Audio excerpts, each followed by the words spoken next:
Joachim Sarkos. Bienvenue dans ce nouveau podcast où dans cette vidéo je vais vous parler du karma. Oui, oui, vous avez très bien vu le titre de la vidéo. Je vais vous parler du karma et pourquoi j'y crois. Et pourquoi vous devez absolument rester vous-même et essayer d'arrêter de jouer les bad boys tout pourris ou les méchants pour essayer de plaire à monsieur madame tout le monde. Parce que j'observe de plus en plus que ça devient une sorte de mode d'être méchant pour se faire admirer. Alors oui, les gens respectent par la peur, la majorité. Mais il y a une autre manière de se faire respecter de manière beaucoup plus passible, beaucoup plus passif. Et c'est encore mieux en fait. Ça aura encore plus d'effet à propos du respect et d'admiration, plutôt que quand on se fait respecter en faisant peur aux gens. En fait, pourquoi je dis cela? Parce que les gens qui font du mal aux gens, qui traitent les gens comme de la merde, il y a un mauvais destin ou un mauvais événement qui va leur mettre une claque dans la gueule. Ça va lui mettre un KO. Normalement, cette personne, si elle va apprendre de sa leçon, elle va très vite bifurquer dans la bonne voie, si c'est une personne qui peut avoir un bon fond.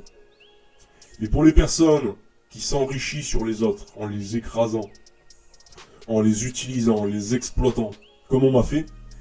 D'ailleurs, je vais vous raconter une anecdote à propos de cela, et je l'ai appris pas plus tard que tout à l'heure. Les gens mauvais, les gens qui écrasent les autres pour avoir des faveurs, que ce soit sur le plan financier, sexuel, social, statut social, etc., etc. Ces gens-là, la plupart sont malheureux, la plupart souffrent. Et cette souffrance peut augmenter et pourra encore plus quadrupler avec le karma. C'est pourquoi je vous fais cette vidéo. Moi je vous parle du karma en fait. Vous allez me dire mais attends, quel est le rapport avec tes vidéos? En fait, tu récoltes ce que tu as semé. Par exemple, toutes ces filles-là qui utilisent les mecs, qui traitent les mecs pour de la merde, des mecs bien, elles vont connaître que du désespoir. Jamais l'amour. Pourtant, ces filles-là, ces filles Jezebel, les princesses, les filles princesses qui se prennent pour supérieures à n'importe qui. Ce qui va se passer pour elles, parce qu'elles ne sont qu'attirées par les gens qui en ont rien à foutre et qui comprend que comme qualité que c'est excitant en traitant, en se faisant traiter comme de la merde, donc automatiquement elles adoptent ce comportement avec les gens qui les traitent bien. Mais ce qu'elle ne sait pas, c'est qu'il y a peut-être des gens bien à ses pieds. Ah, la fille méchante. La fille Jezebel qui traite les mecs pour de la merde. Mais ce qu'elle ne sait pas, c'est que si elle ne bifurque pas avec toutes ces relations qui vont en échec et en échec, et ce qui se passe, c'est que quand une fille a une relation en échec, généralement elle tège les mecs, qui leur donnent trop d'attention, qui prennent soin d'elle. Et elles vont vers les mecs qui les traitent comme de la merde. Et après, elle comprend toujours pas pourquoi elle tombe que sur des connards. Alors qu'elle fait tout pour aller vers des connards. Du coup, elle va sauter de relation toxique en relation toxique. Et ça ne va faire qu'empirer. Du coup, on va se retrouver avec des mères, avec plusieurs gosses de pères différents. Ou une femme qui n'aura plus, qui aura pas d'enfants parce que elle passera son temps à faire la pute. La traversée de monsieur tout le monde. Hein, se taper tous les bad boys du lycée. Se taper tous les connards du quartier de la street. Et elles viendront pleurer à leurs 40-35 ans. Pourquoi il y a des mecs qui veulent, elles, mais que pour eux du sexe, pour baiser, pour se vider les couilles. Mais qui ne voudront pas la marier. Qui ne voudront pas lui faire des gosses. Alors que ce qu'elle veut au plus profond d'elle, c'est ce qu'elle veut. Il y a des mecs qui étaient là pour ça. Tous ces mecs-là, tu les as traités comme de la merde. Tous ces mecs-là. Tous ces mecs-là. Tous ces mecs-là, tu les as traités comme de la merde. Donc, avec le temps, ils ont pris en maturité. Et toi qui es retourné vers eux, ils t'ont fait un fuck. Ils t'ont ignoré. Pourquoi ils t'ont ignoré? Parce qu'ils se rappellent très bien de ce que tu leur as fait. Ils s'en rappellent très bien que tu jouais avec tes airs supérieurs, avec ta méchanceté gratuite que tu leur infligeais, et ils ont pris conscience de leur valeur. Et à partir du moment où tu maltraites une personne, peu importe que ce soit un homme ou une femme, qui a conscience de sa valeur, elle ne se laissera pas faire. Et elle va te dégager de son chemin. De manière passive, en t'ignorant. Ce qui va te bousiller intérieurement. Pourquoi? Parce que tu auras le seum de ne pas avoir de contrôle sur lui ou sur elle. Et surtout, tu vas t'y perdre en fait en faisant ça. Et tu tomberas que sur des échecs, et tu finiras misérable, malheureux, avec des gens misérables qui se plaignent, qu'ils ont une vie de merde. Tu vas fermenter avec eux. Tu vas te retrouver avec des merdes parce que tu es une merde. Tu vas dire ce que tu es. Tu as des relations toxiques. Indirectement, c'est bien fait pour ta gueule. Pourquoi? Parce que tu ne te remets jamais en question avec ton ego surdimensionné. Les gens qui ont été polis, serviables avec toi, qui t'ont donné ça avec le cœur gratuitement, parce qu'ils faisaient ça avec le cœur, tu les as pissés dessus. Mais avec le temps, au début, tu aimes ça, tu jouis même, tu kiffes ton moment en écrasant les autres. Mais sur le long terme, c'est toi qui vas te faire écraser. C'est toi qui vas te faire écraser. Et ça sera bien fait pour ta gueule. Tu auras mérité. Vous savez, ma copine, je l'aime beaucoup. Et heureusement, Dieu merci, elle n'est pas comme ça. Comme la fille que je viens de citer. Elle n'est pas comme ça. C'est pourquoi elle aura un très bon destin avec nous. Moi, je pense qu'il y aura un très très très bon destin avec nous. Ou même avec les gens en général. Elle sera heureuse. Dieu va faire en sorte qu'elle sera heureuse, car j'ai prié, j'ai pensé. Et je serai heureux avec elle, parce que c'est une fille vertueuse, de qualité. Et les filles bien, qui sont aujourd'hui en Occident, en voie de disparition, seront les femmes de demain les plus heureuses. Ce seront les femmes qui auront ce privilège d'avoir accès à des mecs gentils, masculins, virils, qui prennent soin de sa gueule, qui sont bons mentalement, psychologiquement, qui sont tendres, qui sont attentionnés, qui sont sérieux, qui sont entreprenants, qui cherchent toujours à s'améliorer. Tous les mecs, tous les vrais fantasmes qu'une femme voudrait, qui est aussi au petit soin avec sa copine, parce qu'il aime de son cœur, qui aime cette fille en Dieu. Moi je l'aime en Dieu, même si ma copine n'est pas croyante, je m'en bats les couilles. Moi je l'aime en Dieu. C'est pas grave si je vais pas finir ma vie avec elle. Je m'en fous. Et je sais très bien que ça va durer très longtemps. Je le sais. Pourquoi? Parce que j'estime avoir trouvé la bonne. Ce type de fille-là, c'est ces filles-là qui auront des enfants, qui seront heureuses avec leurs enfants, leurs mecs qui les aiment. Parce qu'elles, elles jouent le jeu. Elles aiment leurs mecs pour qui ils sont. Elles sont au petit soin avec eux. Avec des mecs de qualité, qui choisissent que des mecs de qualité, qui jouent pas les bad boys tout pourris, qui jouent pas les mal alpha, qui sont juste eux-mêmes. Ah, déjà, le mal alpha, c'est de la merde. Les gars, le concept de mal alpha, je me suis rendu compte, c'est de la merde. C'est une étiquette. C'est pas ta personnalité. Moi, je suis alpha, moi, je suis sigma. C'est quoi ça? C'est quoi ça? Moi, je vous dis, les vrais alphas, ce sont les mecs vertueux. Moi, je me considère comme alpha avec ma copine. Elle me considère comme son mâle alpha. Mais j'ai même pas eu besoin de lui prouver que je suis un mâle alpha. Ça s'est fait naturellement. Moi, je suis quelqu'un qui a toujours eu un bon fond malgré tout ce que j'ai subi, malgré que parfois même je fais des erreurs, parfois même je fais des conneries. Je le sais, Dieu le sait. Mais j'ai un bon fond. Tôt ou tard, une personne qui fait les choses avec le cœur, je vais lui redonner. Cette fille-là, elle a eu accès à des trucs que je lui ai donnés. J'ai pas encore offert des trucs, mais je suis prêt à lui offrir des trucs. Parce qu'elle le mérite. Et c'est pas un simple de gâter sa copine. Parce qu'elle aussi, elle m'a gâté. Elle m'a offert un cadeau à mon anniversaire. Elle était pas obligée, mais elle a fait, avec le cœur. Et elle a fait des trucs avec moi qu'elle n'aurait jamais fait avec un mec normal. Tu vois ce que je veux dire, le mec du quotidien. Le mec qui joue les mal alpha. Le mec qui joue les... J'ai tout compris à la vie avec la red pill. Elle aurait jamais joué avec ça. Elle aurait même pas mis les pieds dedans. En fait. Elle, c'était une fille vertueuse, un peu réservée. Gentille, belle, féminine. Soumise avec moi. Adorable. Et ces filles-là, comme je vous ai dit, elles auront un bon destin. Moi, ma copine, elle aura un très bon destin et je le sais. Je le ressens. Tu sais, il y a une espèce de sixième sens qui vous dit les bonnes personnes, tôt ou tard, même malgré ce qu'elle subit, malgré ce que j'ai subi, tôt ou tard, trop gentil, trop con, mais gagne à la fin, comme dit Soprano. C'est pas une blague. En fait, je viens de me rendre compte que Soprano a raison.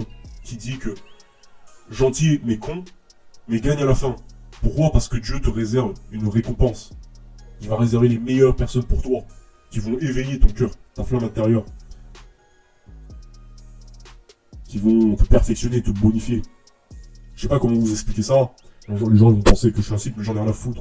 Ok, très bien, je suis un cible. Pour moi, je suis pas un cible. Parce que cette fille-là, elle a ce qu'elle mérite. Elle mérite tout mon respect, elle mérite mon amour, et elle mérite ce que je lui fais. C'est-à-dire lui faire plaisir, la faire kiffer.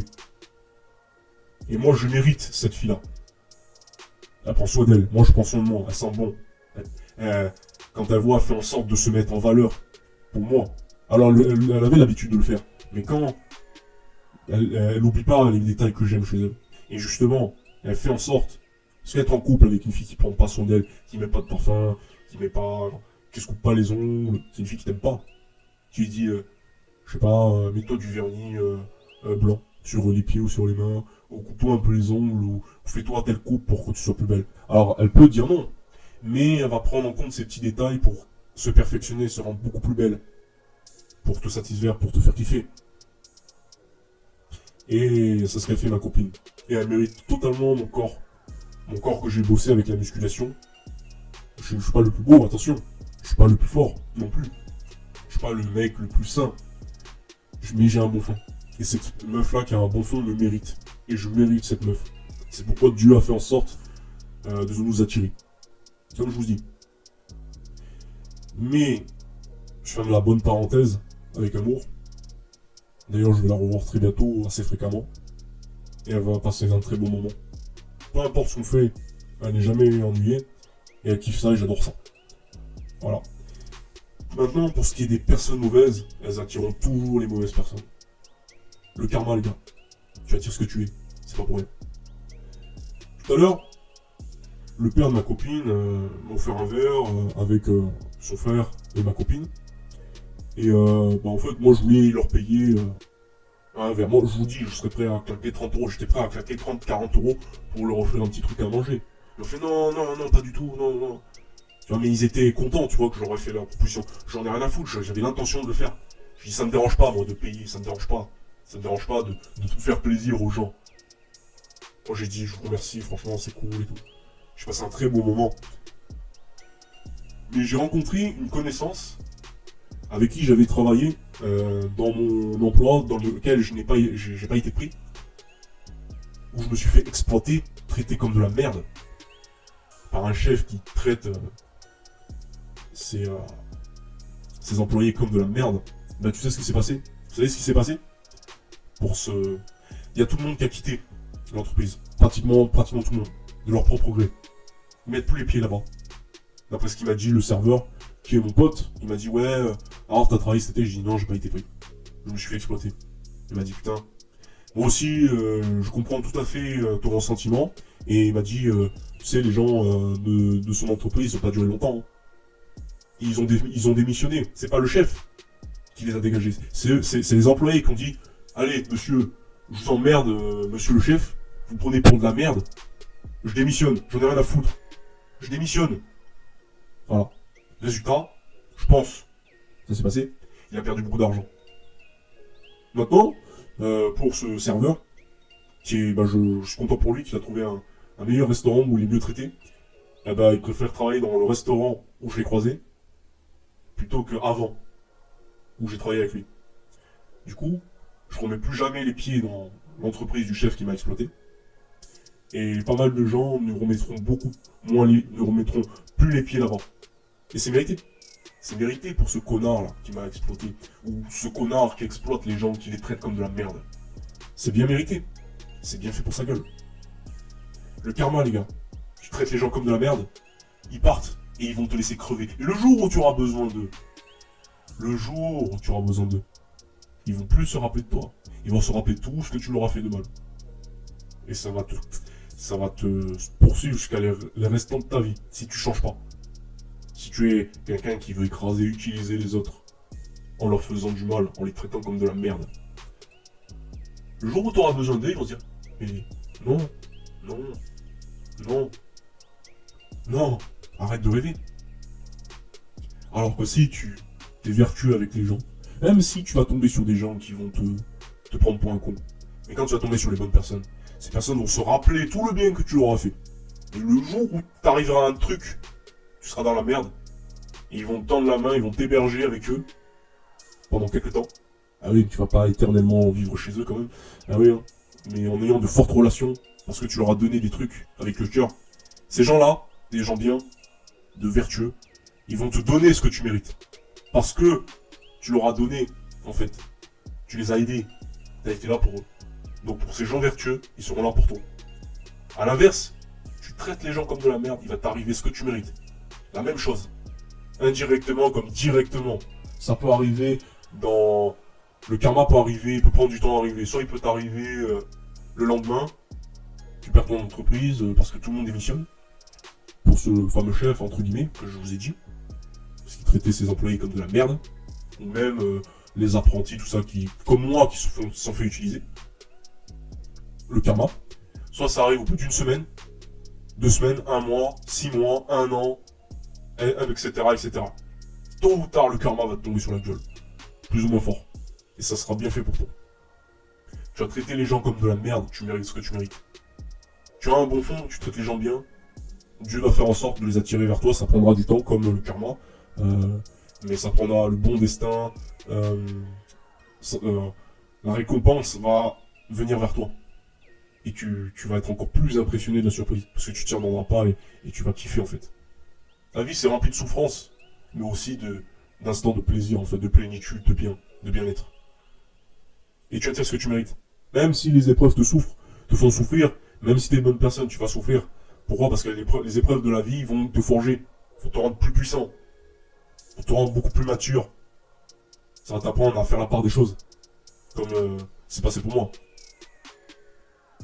Et en fonction des connaissances que tu auras eu accès, tu vas pouvoir les utiliser de ton avantage et tu vas commencer à voler de tes propres ailes, de plus en plus haut.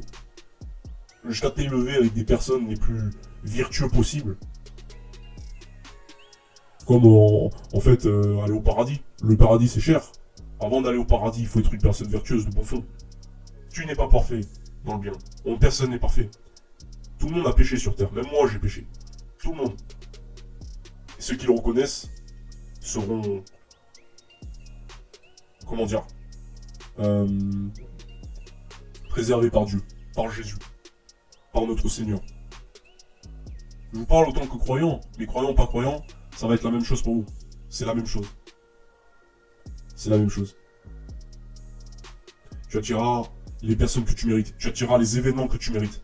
Parce que tu as fait des efforts. Tu as fait des sacrifices. Tu as utilisé tes tripes. Ton cœur. Même si ça fait mal. Mais tu as une putain de récompense qui t'a fait monter au plafond. Dans le plaisir, dans l'extase. Dans le bien-être. Et c'est ce qui s'est passé. C'est peut-être pas le Graal, ce que j'ai eu. Mais j'ai une très belle récompense. J'ai une très belle récompense. Et je remercie Dieu d'avoir fait attirer tous ces événements que je mérite. Pourtant moi j'ai rien demandé. Mais Dieu fait bien les choses. Sur ce les gars, tchuss. Et à très bientôt pour de nouvelles vidéos. Paix sur vous les gars et prenez soin de vous. Et à bientôt pour de très nouvelles vidéos.